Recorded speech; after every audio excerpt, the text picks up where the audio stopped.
Donc dans la dernière vidéo, je voulais juste vous montrer qu'on pouvait faire un appel sur les lignes avec si l'indexage est en forme textuelle, vous pouvez le faire, mais très attention, c'est qu'il faut être, il faudrait s'assurer, je dis, s'assurer qu'en fait l'indexage ici, donc en colonne et en ligne, soit unique. C'était pas le cas ici, donc ça peut générer de l'incompréhension, de la frustration, voire des erreurs. Si là, par exemple, vous pensiez que Pandas allait vous sortir une valeur unique, et en fait, au lieu de vous sortir un int, donc un nombre entier unique 99, et ben qu'est-ce qu'il vous a sorti? Il vous a sorti une série en fait, donc un objet de type série. Et pourquoi? Eh ben en fait parce que sudmax03, et ben c'est pas une coordonnée unique, il y en a plusieurs des sudmax03. Donc voilà, bien faire attention à ça, mais c'était pas ça l'idée première de la vidéo. L'idée première, c'était vous montrer qu'on peut appeler du texte en index, hein, si c'est possible. Donc là, je vais relancer juste mon data frame avec la forme originale. Voilà. Et donc maintenant, si je fais ça, bah forcément, maintenant, il va me dire que ça n'existe plus, hein, puisque sud n'existe plus, puisque maintenant, mon indexage est de nouveau auto-incrémenté.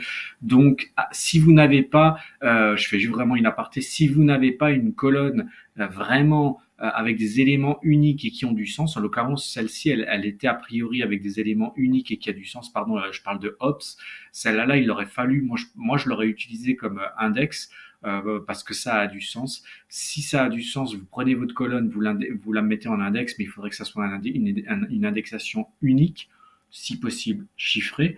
Vous pouvez le faire avec du texte, mais c'est quand même mieux avec des chiffres si possible.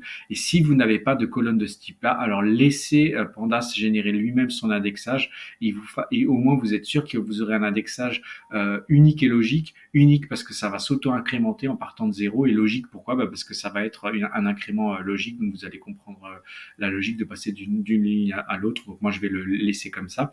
Et donc je vais vous montrer, donc maintenant si on est sur 109 ici, donc je vais reprendre l'exemple d'avant. Donc si je fais 109 Mac 03, comme là c'est un indexage unique, je vais avoir un résultat. Il va pas me sortir une série, il va me sortir une seule valeur, c'est la valeur qu'il y a dans cette coordonnée-là. Et donc il va me sortir ici, pourquoi il me fait ça? Voilà, 99, il va me sortir la valeur unique 99.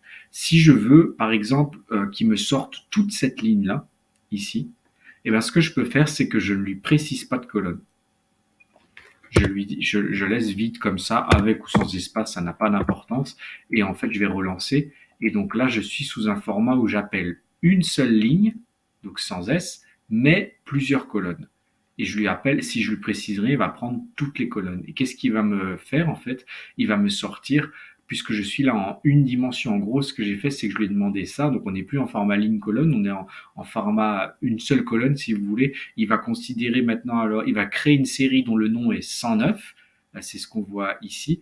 Et il va me créer des lignes. Il va me créer une ligne, je le reprends en 928, 99, 16, et l'indexage qu'il va utiliser, c'est le nom des colonnes. Donc, si vous voulez, en gros, qu'est-ce qu'il a fait? Il a pris ça et il l'a tourné à 90 degrés visuellement, graphiquement. Là, comme je vous le montre ici, le tableau, il a pris ça, la ligne, et il l'a transformé en une sorte de monocolonne, si vous voulez. Et donc, c'est un objet de type série. Sous Pandas. Pourquoi un objet de type série? Parce que je lui ai demandé une seule ligne. Évidemment que si je lui demande plusieurs lignes, il va forcément après me générer un data frame, et ça je vais vous le montrer. Et donc on se dit que si on peut faire ça comme ça, on pouvait faire ça dans l'autre sens, c'est-à-dire que on aurait très bien pu lui demander une seule colonne, mais pas de ligne. Donc en gros, je voudrais j'appelle toutes mes lignes avec ma colonne Mac 03. En gros, un peu comme j'aurais pu faire plus haut juste avec l'appel en crochet, puisque là je sélectionne des colonnes. Donc je vais le faire. Et là, il va me dire qu'il y a une erreur de syntaxe, que j'ai pas le droit de faire ça. Elle est où l'erreur? Il me dit que c'est ici, j'avais pas le droit de faire ça comme ça. Donc en fait, si je veux une colonne avec toutes les lignes, moi je vous conseille de pas utiliser lock, parce que vous pouvez le faire juste avec l'appel en crochet. Mais si vous devez utiliser lock, et je vous expliquerai pourquoi dans la prochaine vidéo il y a cette syntaxe là, mais c'est avec un deux points. Et donc là, ça va marcher, il va me générer une série qui commence à 87 jusqu'à 70. En gros, il a transformé mon data frame en série parce que c'est qu'une seule colonne. Et alors, j'aurais pu faire exactement la même. Maintenant, si je reviens et je dis que je veux 111, par exemple, je vais revenir sur 109, pardon. Je l'ai appelé sans rien, mais j'aurais pu le faire aussi comme ça avec la syntaxe double point, et ça marche de la même manière.